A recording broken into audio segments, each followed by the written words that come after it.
এক লোক বললেন, ইয়া রাসূলুল্লাহ, আমার মাকে কাঁধে করে কাবার চারদিকে ঘুরিয়েছি, তাওয়াফ করিয়েছি। প্রচন্ড রোদের মধ্যে আমার মাকে কাঁধে করে কাবার চারদিকে লাব্বাইক লাব্বাইক বলে অনেকবার ঘুরিয়েছি। ইয়া রাসূলুল্লাহ, আপনি আমাকে বলে দেন, ছোটবেলা যখন আমি আমার মায়ের বুকের দুধ খেয়েছি, ওই দুধের শোধটুকু আদায় হয়েছে কিনা? বিষ্ণুই বললেন, কি প্রশ্ন করলা তুমি?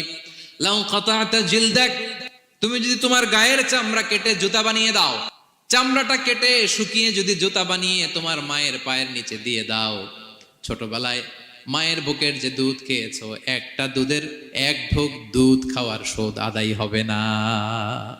দুজনের কথাই আল্লাহ প্রথমে বললেন, এরপরে বললেন বিশেষ করে মায়ের সাথে, কারণ বাবা তোমারে পেটে ধরে নাই, পেটে ধরেছে কে?